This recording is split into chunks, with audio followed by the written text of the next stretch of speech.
I caught my long-term girlfriend trying to baby trap me. I wasn't ready for this, she decided on her own. Am I the A?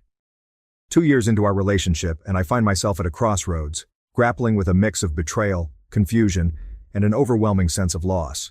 I'm 25, working a steady job in IT that pays well but isn't exactly my dream career. My girlfriend Emma is 22, a passionate elementary school teacher who finds joy in the simple things, a child's laughter, the quiet after a storm, and oddly enough, the meticulous planning of lessons and activities that spark creativity in her students. We met through mutual friends 4 years ago, and something just clicked between us. It wasn't love at first sight, but rather a slow burn that grew stronger with every conversation, every shared silence, every moment spent together. We decided to move in together a year ago, after dating for a year. It was a significant step, moving our relationship from weekend sleepovers and date nights to sharing a small but cozy one-bedroom apartment. Cohabitation was surprisingly smooth for us. We adapted to each other's habits and quirks with ease, finding comfort in the mundane tasks of daily life, cooking dinner together, binge-watching our favorite shows, and the occasional bickering over who forgot to buy milk. Despite the typical ups and downs of any relationship, we had no constant issues or arguments. We were content, happy even, in our little bubble. From the beginning, we were always careful about contraception. We agreed on using condoms, understanding that neither of us was ready for the responsibility of a child. Our careers were just starting, our financial situation was stable but not ideal, and our living space was hardly sufficient for 2, let alone 3. As time passed, however, we grew more comfortable with each other and, admittedly, more careless. About a year ago, we transitioned to using the pull-out method. Yes, I know, not the smartest move, but after extensive Googling and reading various forums, we convinced ourselves that the odds were in our favor. A 10 to 15% chance of pregnancy within a year seemed manageable. We naively thought that, should an accident happen, we'd somehow be ready to embrace whatever came our way. In the tapestry of our shared life, threads of imagined futures were interwoven with the present, creating a vibrant picture of what could be. These were not just idle fantasies but a shared vision that bound us closer. Our evenings often melted into nights with conversations that stretched from the mundane to the profound. It was during these times that our dreams of marriage and a family came to life. Emma's eyes would light up as she talked about the kind of mother she wanted to be, her voice filled with hope and excitement. We even had names picked out. If it was a girl, she would be Sophia, and a boy, Ethan. The number of children was a topic of playful debate. Emma wanted 3, while I thought 2 was a more manageable number.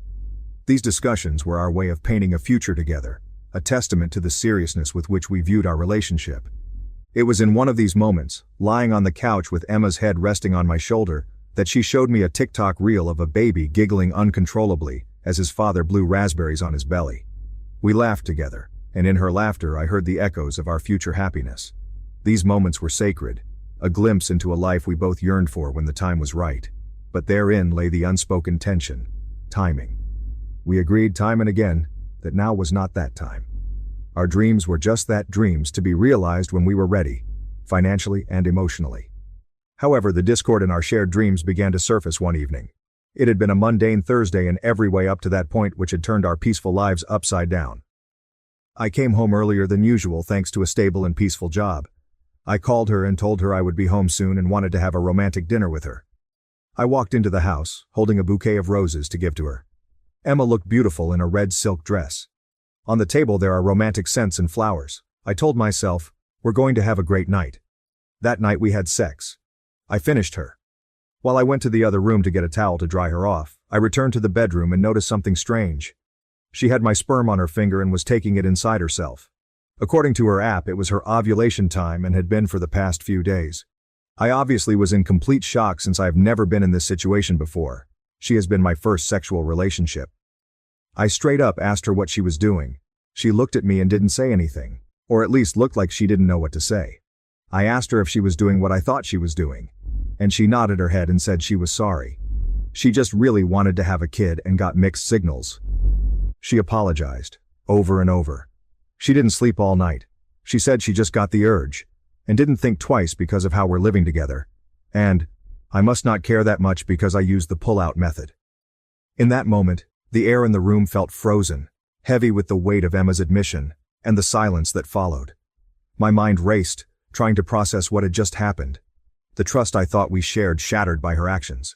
I stood there, towel in hand, feeling a mix of betrayal, confusion, and a deep, sinking disappointment. "Why, Emma?" The question escaped my lips before I could reel it back in, my voice a mix of hurt and disbelief.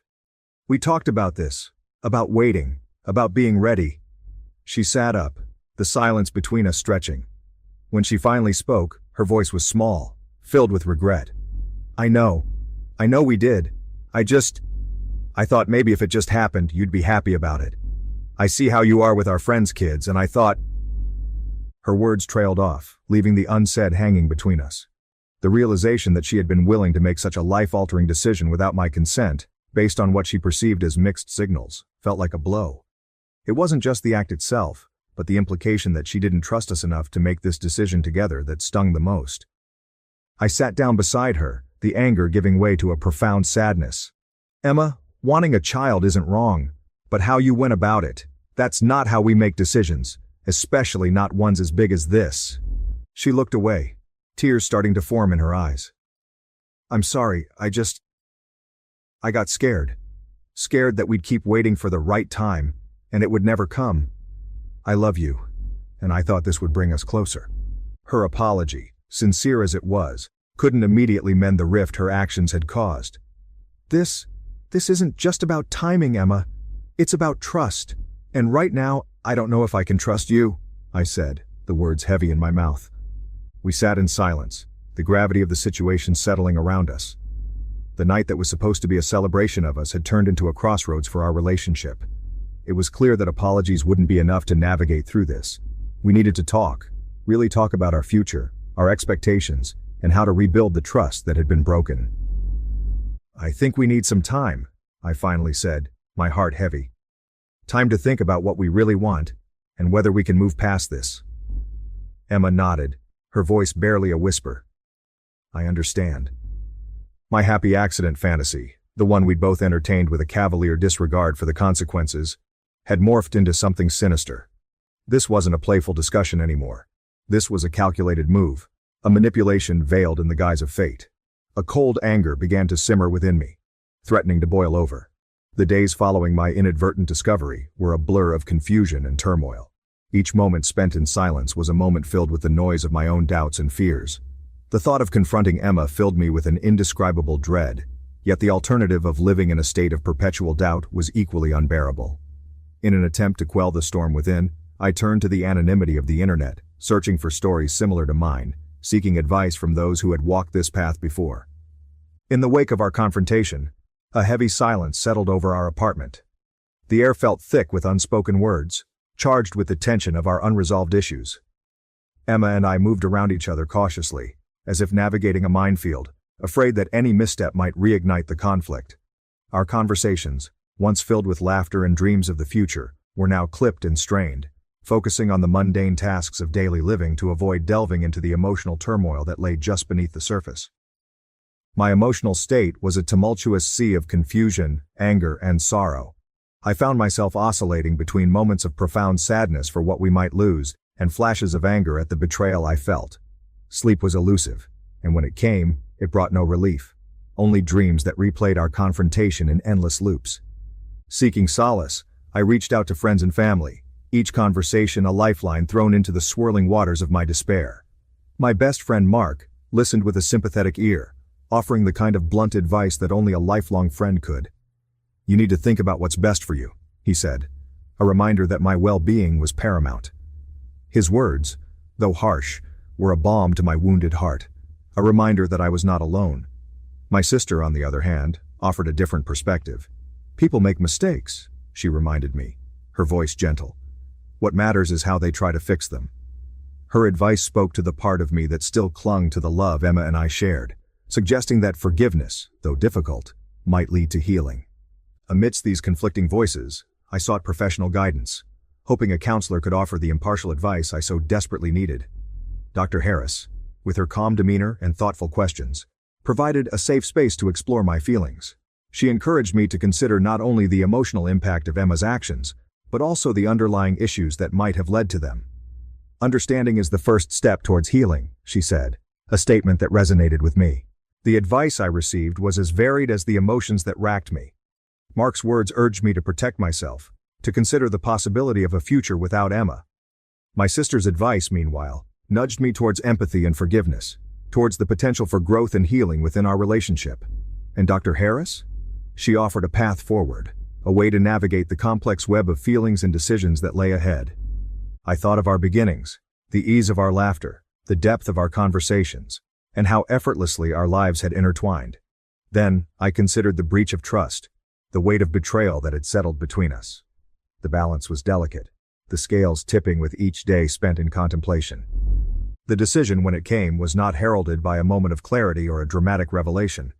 It was a quiet acceptance of the love that remained, a love not unscarred, certainly less naive, but perhaps stronger for having weathered this storm. I choose to stay.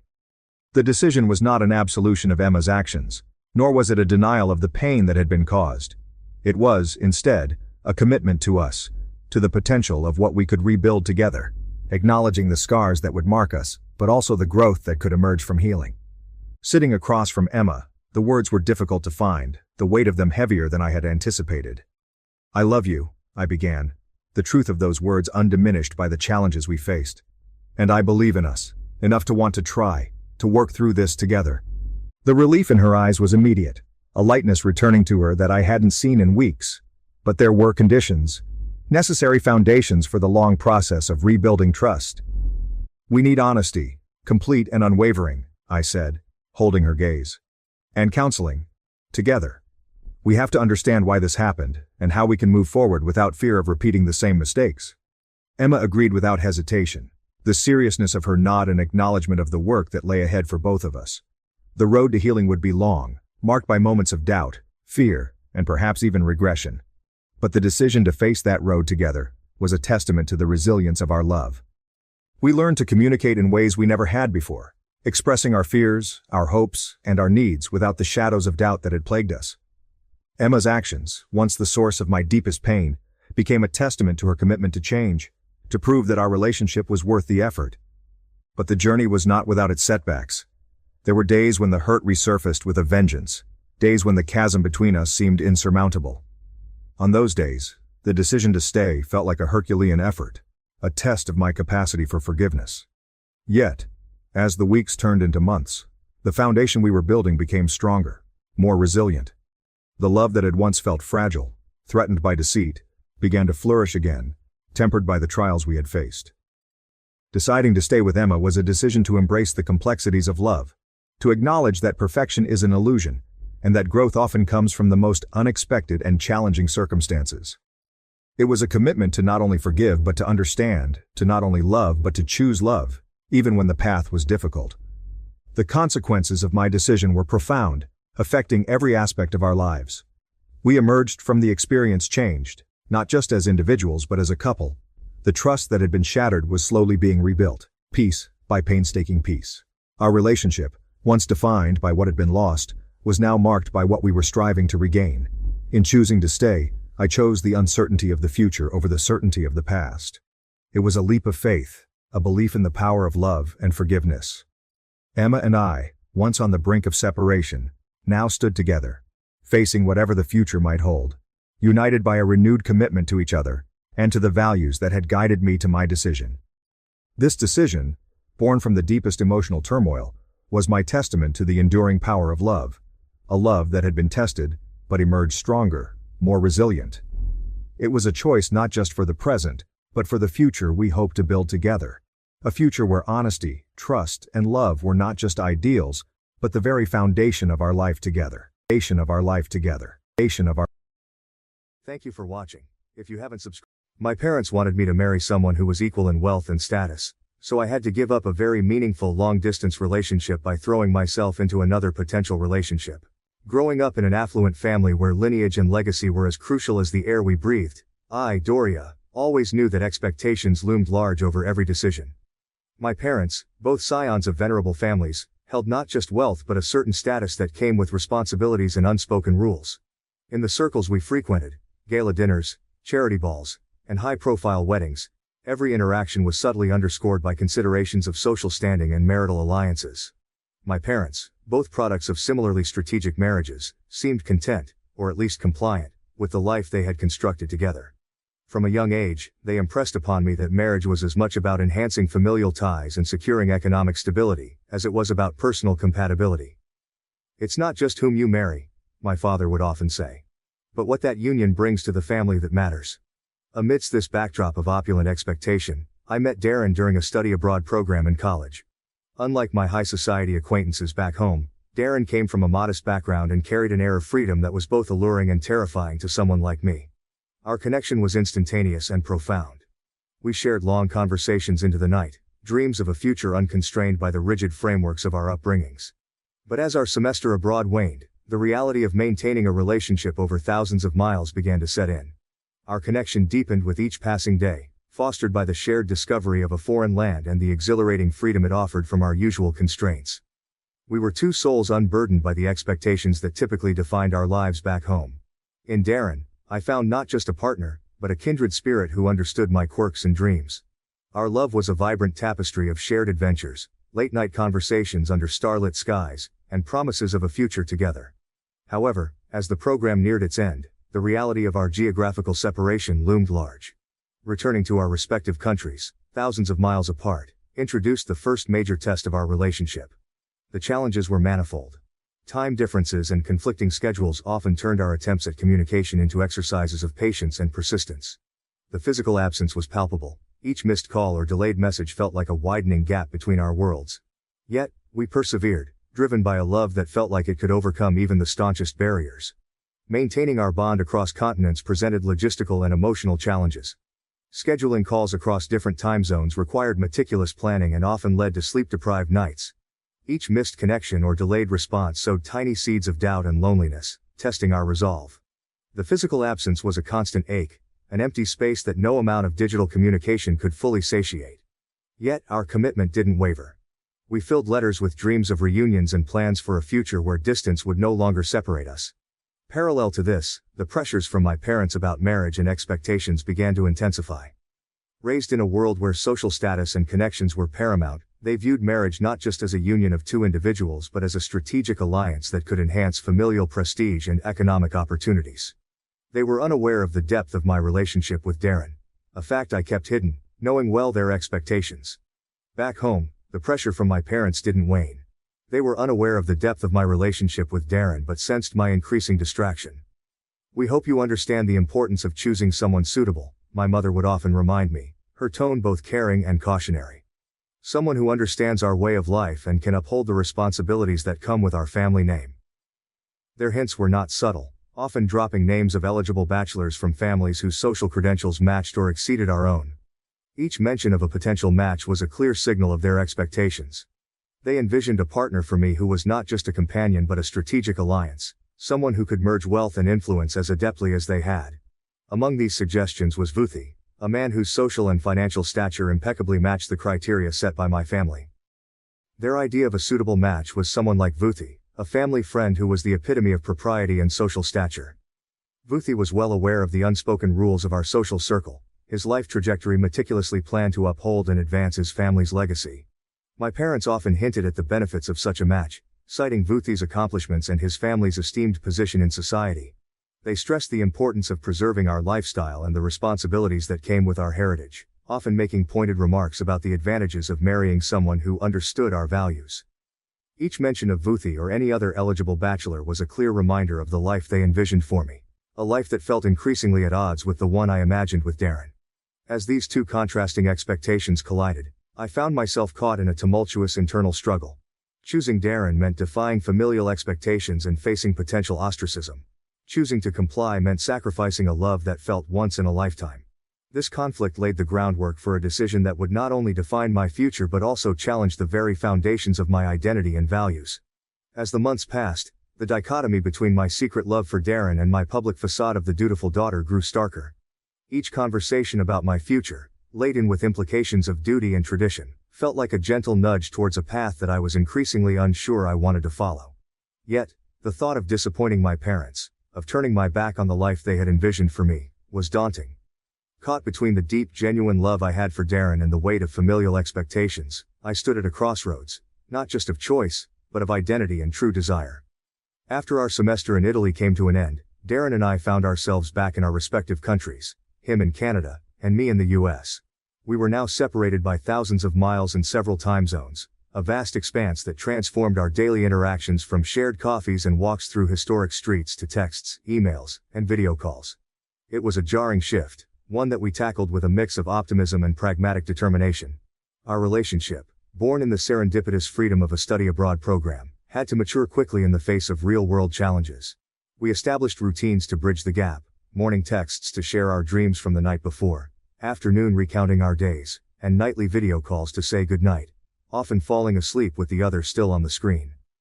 This online intimacy became our lifeline, our way of forging a shared daily life despite the physical distance. Important times in our relationship were usually during our trips to see each other. Every so often, either of us would travel to spend a week experiencing the other's life. Darren's first trip to my hometown was one to remember.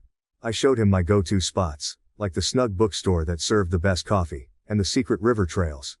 Seeing him fit into my life and engage with my world made our relationship seem more real. But these trips also showed the differences in our lives. Darren's laid-back attitude contrasted with the more serious formal manners in my social circles. One night, at a dinner party my parents held with their friends, it became clear that our backgrounds were quite different. Darren, who loves to chat, started talking about a political topic that people in this group normally avoid.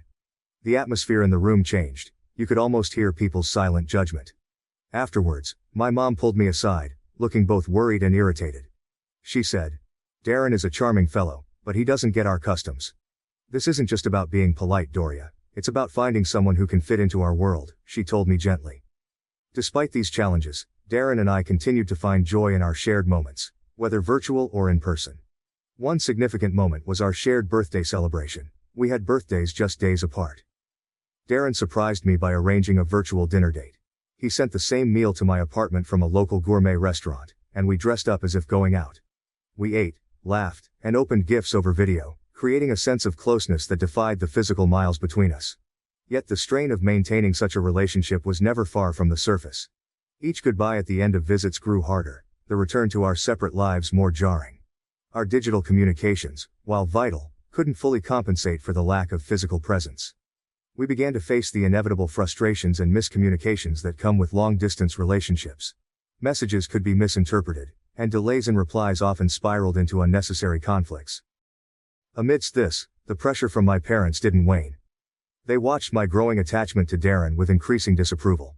After one particularly poignant departure from Darren, they sat me down for a talk that felt more like an intervention. "We know you care for him," my father began, his tone serious. "But consider your future, Doria. Think about the stability and opportunities the right marriage can bring." They mentioned Vuthi again, highlighting his recent successes and how well he was positioned to take over his family's business empire. "You need someone who understands the responsibilities that come with your status, someone who can be more than just a romantic partner," my mother added, her voice a mix of pity and pragmatism. "Vuthi is coming to the next gala. Spend some time with him, for your own sake." These conversations left me torn. I loved Darren, but the weight of my parents' expectations and the practicalities they presented were difficult to dismiss. Was I being naive in holding on to a relationship that was so fraught with challenges? Or was it braver to stick to a path that felt true to my heart, even if it was laden with obstacles? The conflict was not just about choosing between two men. It was about reconciling two very different visions of love and life. Each path offered its own set of rewards and regrets, and choosing felt like an impossible task. As months turned into a year, the pressure from my parents began to mount with an intensity that couldn't be ignored. Their initial hints and subtle nudges about finding a suitable partner soon evolved into overt conversations and undeniable demands. Each time Darren and I faced a hurdle or a misunderstanding intensified by the distance, my parents' voices grew louder, their arguments more forceful. One Sunday afternoon, over a seemingly benign lunch, my father took the opportunity to articulate his growing concerns. "Doria, you must think about your future," he started, his voice firm, yet laced with a sincerity that suggested he was motivated by concern, rather than control. "This relationship with Darren, it's unsustainable in the long run. You are bound by duty, not just to your family but to your future." The way he spoke of duty, it felt as though he viewed my relationship as a whimsical phase, one that needed to be corrected before I veered too far from the prescribed path. My mother, ever the diplomat, chimed in gently. "We only want what's best for you, darling. Someone who can be present, who shares your background, and understands the life you are accustomed to." Her words meant to soothe, only added weight to the burden of choice that lay heavily on my shoulders. The arguments caused a lot of inner turmoil for me. On the one side, there was Darren, who brought joy and real connection into my life. He loved me for just being me, not because of my money or social status. On the other side were my parents, who had made successful strategic alliances throughout their lives and wanted the same for me. The idea of letting them down and breaking away from our family's traditions and expectations was scary. But the thought of losing Darren was just as scary. I felt like I needed his love as much as I needed air to breathe. During this time of confusion, my parents introduced me to Vuthi, an old family friend who was a regular in our social group. He was as much a part of our social scene as the art that decorated our house. Vuthi was everything my parents respected, a successful businessman, smart, and well-mannered. He was refined, and his discussions were full of talk about the stock market and cultural investments. He was very polite. One night my parents held a dinner party to officially introduce me to Vuthi. They invited a few others, but it was clear this event was meant for Vuthi and me to get to know each other. Vuthi was nice. He was careful in his approach and showed polite interest in what I did. He talked about operas, fundraisers, and recent business events he'd been to. These subjects were ones I knew about, but they were quite different from the deep chats I had with Darren about our dreams, music, and places we wanted to visit. Seeing Vuthi in our fancy dining room, chatting easily with people who had a lot of power and clout, I couldn't help but compare him to Darren. Darren's eyes lit up when he talked about non-traditional ideas, while Vuthi had a very calm look in his eyes. Darren made me laugh with his impersonations and spontaneous humor, while Vuthi's smile, although friendly, felt practiced. My parents watched us, approvingly nodding every time Vuthi and I had a polite conversation. I realized then that my parents saw Vuthi as the perfect choice for me. They believed he both understood and was a part of the world they highly valued. "You've been sick so often, Lisa, I'm sorry." Tears rolled down her cheeks and I felt a sting in my nose, quickly wiping away the tears welling up in my eyes. I had grown up and gradually understood my mother's suffering. I loved her very much. In front of her, I always tried to be strong so she wouldn't worry. Seeing her frail back, her tender care for me, and her graying hair, I couldn't hold back any longer. I burst into tears like a child. I hugged my mother tightly, and she cried too, continuously stroking my back. "Lisa, my dear, don't cry. You've been through so much, haven't you? I love you so much, and I'm so sorry." "You have nothing to apologize for, Mom. I love you so much too," I managed to say through my sobs. We hugged each other, crying uncontrollably. I heard my mother's sobs echoing in my ears, and slowly I regained consciousness and woke up. The light was blinding, but the warmth of my mother's presence made me feel safe and loved. "Oh, my beloved daughter, you're awake. My daughter is awake. Lily, go call the doctor." My mother held my hand, looking at me lovingly with tearful eyes. I felt the warmth, the love of my mother, a sacred affection that comforted my soul. Her presence was like a beacon of hope, pulling me out of the darkness I had been engulfed in. The doctor came, checked my pupils, blood pressure, and pulse. He said I was fine. Thanks to my mother's timely discovery and bringing me to the hospital, my life was saved. I had been in the emergency room for about 4 hours and then remained in a coma for 50 hours. During that time facing death, I had dreams about the things I had experienced, and I realized I wanted to live. I no longer wanted to die. I wanted to live for myself, for my mother, and for those who loved me. The painful experiences that happened to me were not something anyone wished for. It wasn't my fault, but I had to accept and overcome my destiny. Through the window of the hospital room, I watched the sky outside and took a deep breath. Around me were patients fighting illness day and night to cling to life. I felt truly regretful. Seeing their struggle, I realized how precious life is and how much I had taken it for granted. "How are you feeling?" my mother asked, her voice filled with concern and relief. "I'm fine now. I'm sorry. I'll never worry you like this again," I responded, my voice weak but sincere. "I'm sorry too, Lisa. Oh, your father came to visit you. He also regrets everything that happened," she said, her eyes filled with a mix of sorrow and hope. I accidentally looked out of the hospital room and saw my father standing outside watching me. Seeing me, he turned to Yuiki. I ran after him, my body still weak but driven by a need to confront. "Doria, it sounds like you're trying to convince yourself that duty should outweigh your heart," Yuiki observed thoughtfully. "But I've seen you with Darren. You light up in a way that's so rare. Are you sure you can give that up for expectations that don't even make you happy?" Another friend, Miha, offered a different take during a long walk through the park. "Think about the long term, Doria. Love is critical, sure, but so is a shared life. Can Darren offer you not just love, but also a partnership that aligns with your aspirations and lifestyle?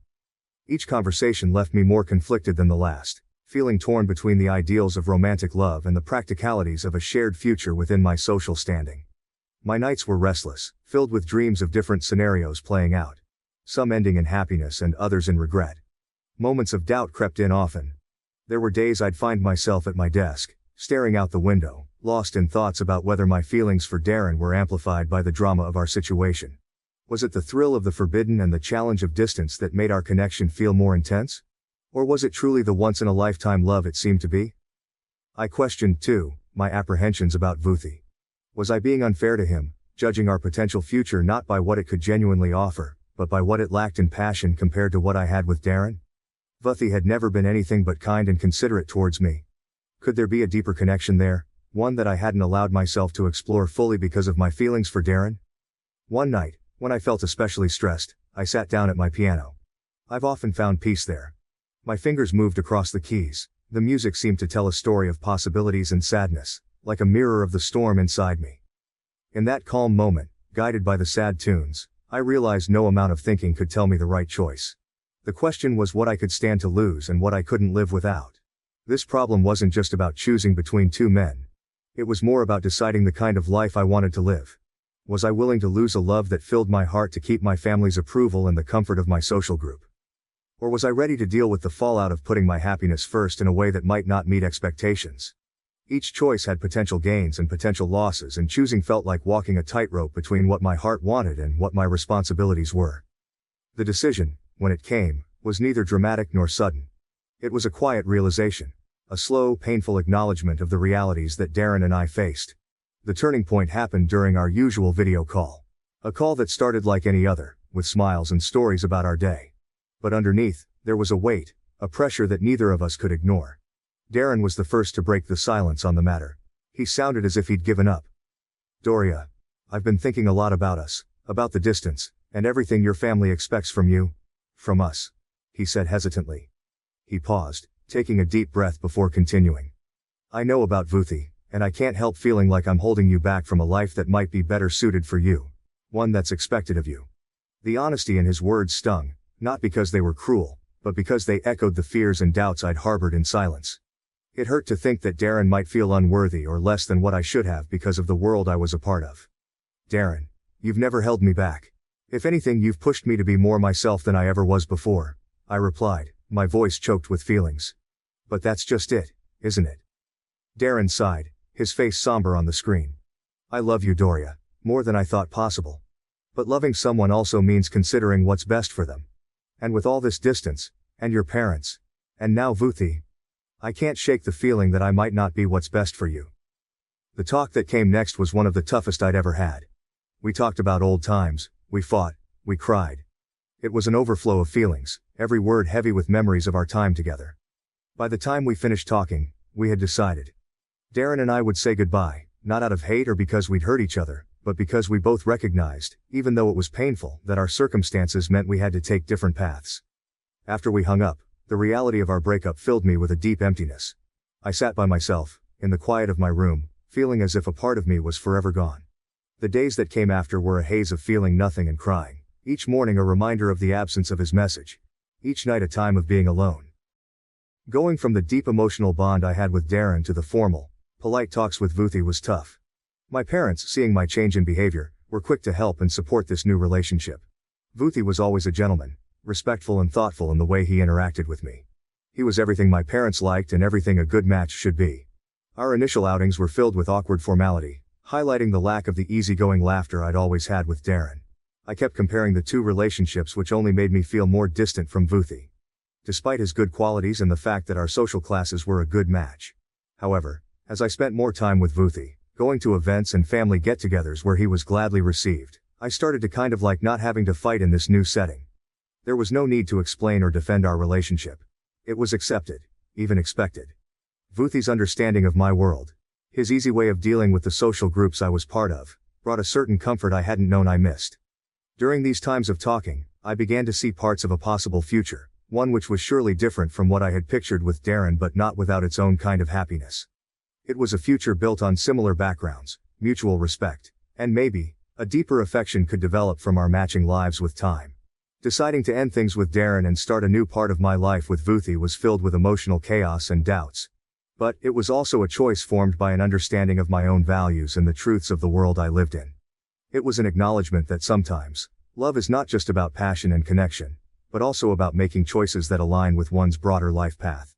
As I moved forward with Vuthi, I held on to the hope that this new relationship, while different, could also be fulfilling in its own right, and that maybe, just maybe, it could grow into something meaningful and lasting. The weeks following my decision to end things with Darren and begin a relationship with Vuthi felt like walking through a haze. Each day was marked by a cocktail of emotions, including regret over what I had lost, some relief at not having to constantly defend my relationship, and constant worry about whether I'd made the right decision. Emotionally, I was drained. Memories of Darren haunted me. Small things like a title game we both loved, or topics we'd talked about would make me feel deeply sad. Despite these pangs, there was also some relief, not because the relationship with Darren was over, but because I no longer had to go against my parents' hopes and what society thought was correct. This relief, though, was touched with sadness and guilt, like maybe I'd chosen the easier path, deciding to fit in rather than fighting for what my heart truly wanted. When I started dating Vuthi, my family's attitude changed from quiet disapproval to warm approval. My parents became more open and talkative, showing off Vuthi at social events, a welcome Darren never received. Our family get-togethers became nicer, with talks about future plans instead of arguing. However, this piece left me feeling conflicted. While I appreciated the newfound tranquility within my family and the social acceptance it brought, I also questioned whether this comfort had come at the expense of my genuine happiness.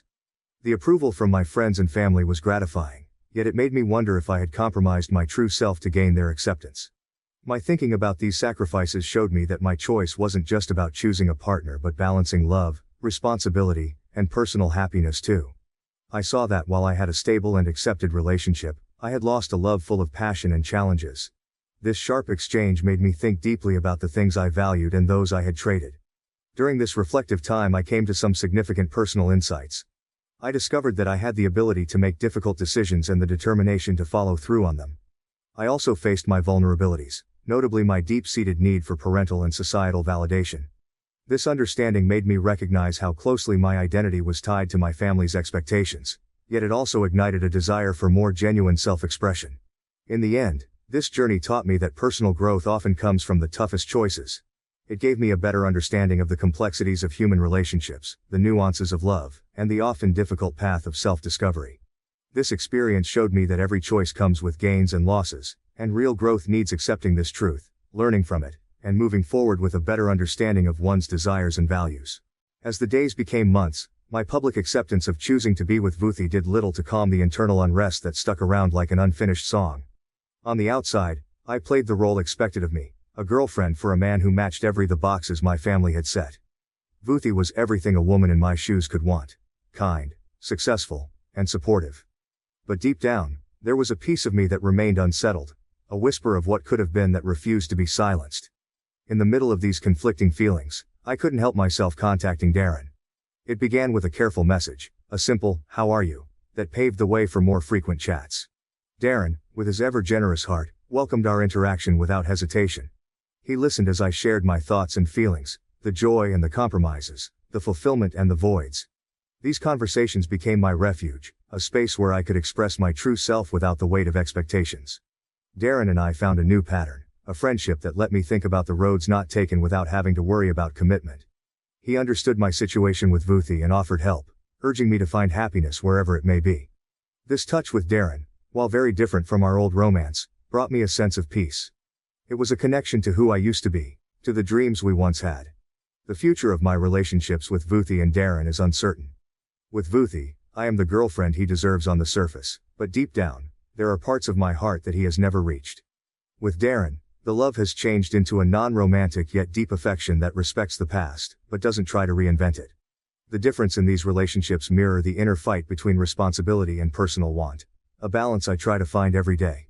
Thinking about this journey, I've learnt that love is not always about extreme passion but about understanding and growing.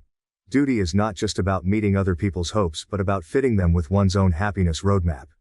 This revelation has been both releasing and tough. It has taught me that personal contentment doesn't only come from sticking perfectly to any one ideal, such as love or duty, but from the courage to admit and live with one's choices. In the quiet thinking about my experiences, I find a new thankfulness for the complexity of human feelings and relationships. Love can change, duty can progress, and fulfillment can come from the most surprising places. The key, I've learned, is to stay open to the chances of change and growth. As I think about the future, I hold on to a little hope. Hope that the choices I make, guided by both my heart and my responsibilities, will bring me to a place where I can accept all parts of my life. Whether with Vuthi, Darren, or just myself, I am determined to seek a life that is not only acceptable but truly fulfilling. The journey isn't about finding the perfect balance but about handling the imperfections with grace and authenticity. Thank you for watching. If you haven't subscribed yet, please do so and hit the notification bell to stay updated with more shocking real-life stories happening around you.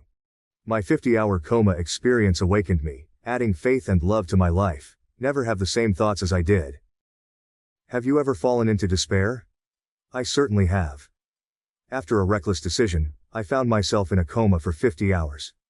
Awakening from that deep slumber, my previous intentions had vanished, replaced by a newfound perspective on life. My hope is that sharing these insights can brighten your view of the world. Please don't forget to like and subscribe to this channel.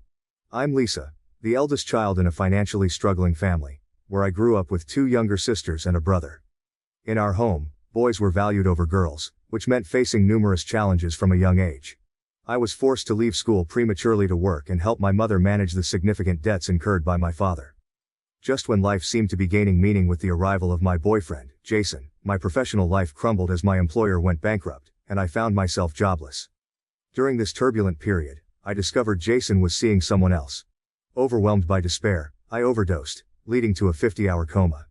Those hours were a journey through my life's highest highs and lowest lows, ultimately teaching me the true value of existence. One poignant memory from when I was 15 was my intense desire for a digital watch, just like the ones my friends wore. To afford it, I skipped meals and took on extra chores, saving every penny. When I finally bought the watch, it brought me immense joy. I cherished it, constantly admiring it on my wrist. However, one day after showering, I returned to find the watch missing from the drawer where I'd left it. Panic set in, and a troubling thought led me outside, where I found my younger brother Lion holding it. "Give the watch back to me," I demanded. "No, it's mine," he retorted. "You took it from my drawer, didn't you? Give it back." "No, don't pull it like that," he protested as I reached for it. "Give it to me," I insisted, snatching the watch back. Lion fell unexpectedly. "What's happening here?" my father interjected as Lion cried. "Lisa took the watch, and she won't let me play with it," Lion complained. "But this watch is mine. I bought it with my savings," I explained. "How could you afford it? Give it to him now." "Don't make me repeat myself," my father commanded. "No." I stood my ground. "You dare to defy me?" he shouted. My father struck me repeatedly, deaf to my pleas. Ultimately, I had to relinquish the watch to Lion, who smugly trotted off, mocking me with a stick-out tongue. All I could do was weep in silence, nursing a deep-seated resentment. I remember myself at 18, longing to attend university, but all my hopes were dashed. "Our family is burdened with a huge debt. If you go to university, I won't be able to support everything for you," my mother said, her voice filled with sorrow and regret. "I'll do any job to earn money and take care of myself. You don't need to worry about me, just let me continue my studies," I pleaded, desperation evident in my tone. Then my father angrily said, "A girl doesn't need to study so much. You should quit school, work, and help your mother support the family." "But I stammered, my heart sinking. "No more buts. Do you dare argue with me?" My dad's voice boomed, silencing any further protest. I knelt and begged. "Father, please let me continue my studies. I will take care of everything myself, without troubling you and mother. Please, Father." "No means no." My father coldly brushed me off and left. I looked at my mother and could only cry. She helplessly hugged me and cried with me. A few days later, I was hired as a worker at a factory sorting and packing agricultural products. My job started at 7 a.m. with overtime until late at night. The money I earned was used to pay off the large debt my father had incurred. Those days were truly exhausting for me, with the pressure from family and work making me feel like I was about to explode. About a year later, to have more personal space, I decided to live alone. Besides working at the company, I kept to myself in my rented room. I didn't dare spend money on food or luxuries to save money for my family's debt. There were times when my pockets were completely empty. "How about it, girl? Got any money today? We've been waiting a long time," Should we just throw your father in jail? The debt collector my father owed money to threatened, his tone menacing. I just gave you money last week, didn't I? I replied, my voice shaking. That little amount? Do you know how much your father owes? Do you want to die? He snarled. But now, I really have no money. Please give me a few more days. A few more days, huh? Let me warn you, in a week, if there's no money, I'll kill your whole family. Better find a way to get the money soon. The debt collector threatened harshly. He and my father often came to my rented room to demand money. When I said I didn't have any, they trashed my belongings and threatened me in various ways. I lived in constant fear and anxiety, causing my friends to gradually distance themselves from me. I didn't dare get close to anyone, isolating myself and living in loneliness. It was a very difficult time. Even now, thinking back, I still feel a chill. Every day was a struggle, not just financially but emotionally as well. I often found myself overwhelmed by the sheer weight of my responsibilities. The loneliness was suffocating, and I missed the comfort of having someone to talk to. But I knew I had to endure. I had to keep going for the sake of my family. Each night, I lay awake, thoughts racing through my mind about how to find more money, how to escape the clutches of the debt collectors, and how to finally find peace. Even when I moved to my rented room, the fear followed me. The debt collector's threats echoed in my mind, and I couldn't escape the constant dread that hung over my life. I avoided making friends, afraid that any connection I formed would be tainted by the mess my life had become. My room became both a sanctuary and a prison. It was the only place where I felt even a shred of safety, yet it also isolated me from the world. One particularly terrifying evening, the debt collector came with two large men. They ransacked my room, breaking what little belongings I had, and made it clear that if I didn't come up with the money soon, they would make good on their threats. The fear and helplessness I felt in that moment were indescribable. It was as if my entire world was closing in on me, and there was no escape. Despite these horrors, I tried to find small moments of hope. I clung to memories of happier times, of dreams of a future where I could study and build a better life. These dreams kept me going, even when everything seemed hopeless. Looking back now, I realize that those dark times forged a strength in me I didn't know I had. But at the time, all I could feel was fear and despair, and a desperate need to survive one more day. After about a year of living alone and working tirelessly, I met Jason. He was a bright spot in my otherwise bleak existence. We met at a local cafe where I often went to escape my grim reality, even if just for a few minutes. Jason was kind, attentive, and seemed genuinely interested in me. For the first time in a long while, I felt seen and valued. He had a way of making everything seem brighter, and for the first time in a long while, I felt genuinely happy. We started spending more time together, and gradually, he became my anchor. His presence in my life gave me a reason to smile, a reason to hope. We would spend hours talking about our dreams, our fears, and our future. He encouraged me, and for a while, it felt like everything might just be okay. We fell in love quickly, and he made me believe that better days were possible. However, just about a year later, another crisis hit. My company went bankrupt, and I became unemployed. The news hit me like a ton of bricks. Without a steady income, the pressure from my father's debt collectors became unbearable. They continually came to demand payment, not just from me but also from my mother and sisters. The stress was overwhelming, and I felt like I was drowning. At my lowest point, I discovered Jason with another girl. I couldn't believe my eyes. I stood outside the door, covering my mouth to stifle my sobs. The sight of them together shattered my heart into a million pieces. I wandered aimlessly through the night, with a heavy rain soaking me completely, as if the heavens were mocking me. Each raindrop felt like a reminder of my misery, my loneliness, and my despair. In the days that followed, in an attempt to hold on to my relationship, I pretended nothing had happened. I was desperate to keep the one person who had brought light into my life. However, Jason grew colder and continually avoided me. His warmth and kindness were replaced by indifference and distance. "Let's break up. I don't have feelings for you anymore," Jason said one evening, his voice void of emotion. "Jason, why are you saying that? I love you. I can't live without you. Please don't break up with me, I'll die." My voice cracked as I begged, tears streaming down my face. Despite my constant begging, Jason resolutely turned his back and left. I was devastated. The man who had once been my source of strength had abandoned me when I needed him the most. I locked myself in my room, feeling despair take over my body and mind. My thoughts spiraled into a dark abyss, and I felt completely and utterly alone. I fell into a deep depression, seeking an escape from my suffering. I stopped eating, stopped talking to anyone, and spent most of my days in bed. The world outside seemed distant and uninviting. Sleep became my only refuge. Devastated, I locked myself in my room, consumed by hopelessness. I fell into a deep depression, wanting to escape the pain. I took a lot of pills, hoping for release, but instead, I fell into a 50-hour coma. I drifted into sleep, feeling like I was flying, so light and free. In my dreams, I revisited my past. All my memories, both good and bad, came flooding back. I saw myself as a child, laughing and playing without a care in the world. I relived the moments of joy and the moments of pain. Then, everything lit up. During that time, I was transported back to various moments of my life, both joyous and sorrowful. I saw my younger self, full of dreams and aspirations, and I relived the heartbreak and struggles that had shaped me. Oh, my poor daughter, does it hurt a lot? Don't cry anymore, let me apply some medicine for you, my mother said, her voice soft and soothing as she dabbed ointment on my bruises. Mom, why does Dad always favor Lion? I didn't do anything wrong. I saved up my own money to buy that watch, I cried, the injustice of it all burning inside me. I know, I'm sorry you had to endure so much, but I don't know how to make it up to you, she said, her eyes filled with sadness and helplessness. My mother was a very pitiable woman, bearing the burden of our family on her shoulders, working tirelessly from morning till night to take care of us.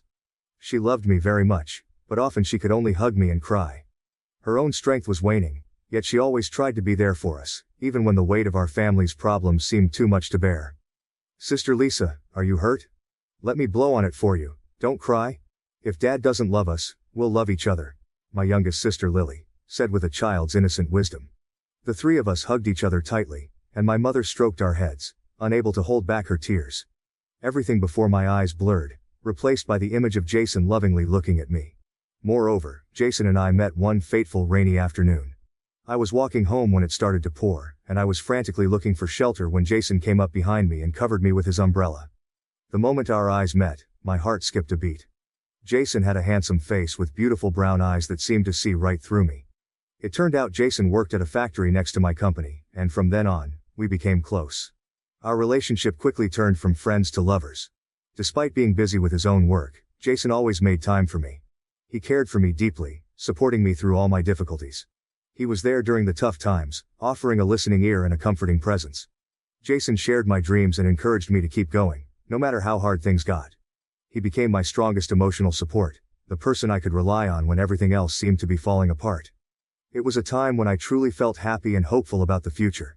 I saw Jason as my whole world, the one person who made all my struggles worthwhile. But in the end, he betrayed me, and my mind was shrouded in darkness, as black as ink. Discovering him with another girl was like a knife to my heart. I felt utterly lost and abandoned. The one person I thought I could count on had turned his back on me, leaving me to face my demons alone. In my moment of not finding any reason to live, my mother's image once again appeared clearly before my eyes. When I was 20, I fainted at the company and was taken to the hospital by my colleagues. My mother stayed by my side, taking care of me with a dedication that only a mother could show. Lisa, you look so pale lately. Have some porridge to regain your strength. The doctor said you were severely malnourished. You've been sleeping for over a day and a night. My poor daughter has endured so much hardship.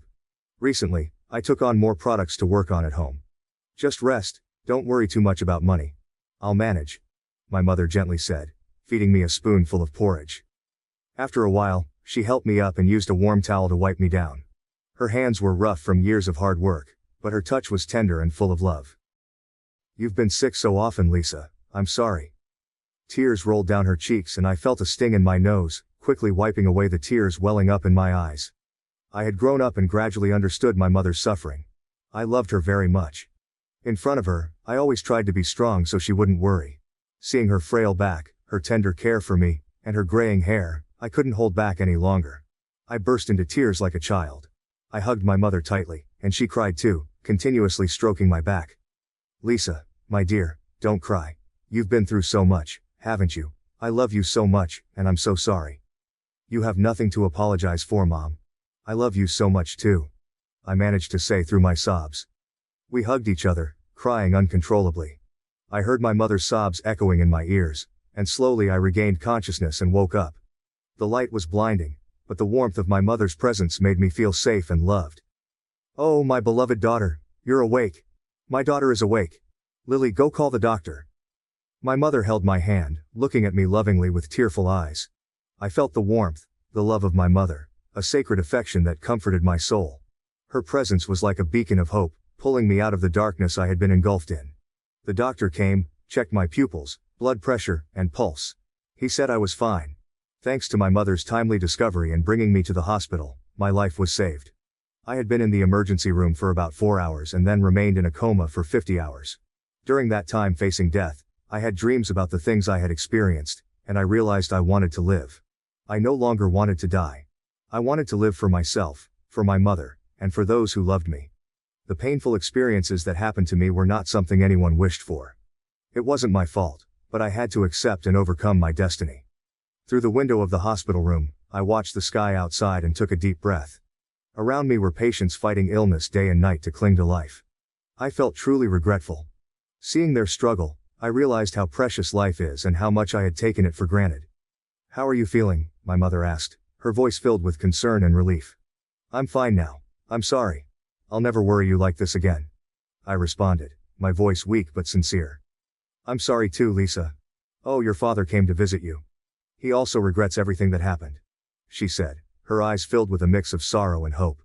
I accidentally looked out of the hospital room and saw my father standing outside watching me. Seeing me, he turned and walked away. I ran after him, my body still weak but driven by a need to confront and understand. Seeing his wrinkled, teary eyes, I felt a pang in my heart. All the negative thoughts I had about my father suddenly disappeared. I realized he had been suffering too, in his own way. "Dad," I called out, my voice trembling. He stopped and turned to face me. "Lisa, I'm sorry," he said, his voice cracking. "I've made so many mistakes." "I know, Dad, we all have. But we can't change the past. We can only move forward," I replied, tears streaming down my face. I was discharged from the hospital and quickly returned to my daily life.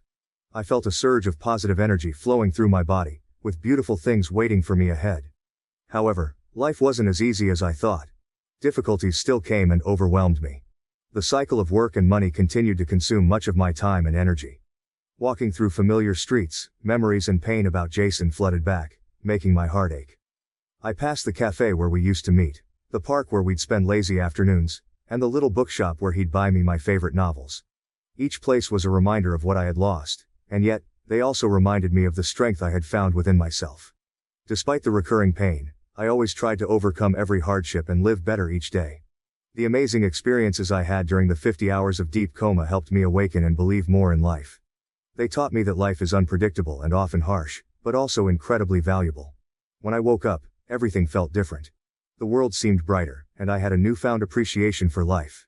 I realized that despite all the suffering, I wanted to live. I wanted to fight for a better future, not just for myself but for my mother and siblings who depended on me. After my recovery, I returned to work, this time with renewed determination. I took on multiple jobs, saving every penny, and slowly started to pay off the debt. I also began to reconnect with old friends and make new ones, allowing myself to trust and be open again. I threw myself into my work, not just to earn money but to find a sense of purpose. I reconnected with old friends and made new ones, slowly rebuilding a support network. I volunteered at local shelters and community centers, finding solace in helping others. Each act of kindness, each connection, reinforced my resolve to live a meaningful life. At home, things began to improve as well. My siblings were growing up, and we all pitched in to help our mother. The debt, though still a heavy burden, seemed more manageable with each passing day. My father, too, changed. He started attending counseling and made genuine efforts to mend his ways. Our relationship, once strained and distant, began to heal. Through this journey, I learned that life is filled with ups and downs, but it is also full of unexpected beauty and strength.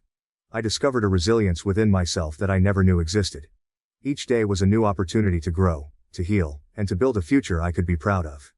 The experience of being in a coma had shown me the value of life and the importance of resilience. It taught me that no matter how dire the circumstances, there is always a reason to keep going. As I share my story now, I hope it serves as a reminder that no matter how dark and difficult life may seem, there is always a reason to keep going. Life is precious, and every challenge we overcome makes us stronger. The darkest moments can lead to the brightest realizations, and it is in our most vulnerable times that we find our true strength. Never have the same thoughts as I did. Life is priceless, and after the rain, there will be a rainbow. I believe that with all my heart. What do you think about this story? Please share your comments down below. Thank you for listening to Vibe Tales. Thank you for watching. If you haven't subscribed yet, Please do so and hit the notification bell to stay updated with more shocking real-life stories happening around you.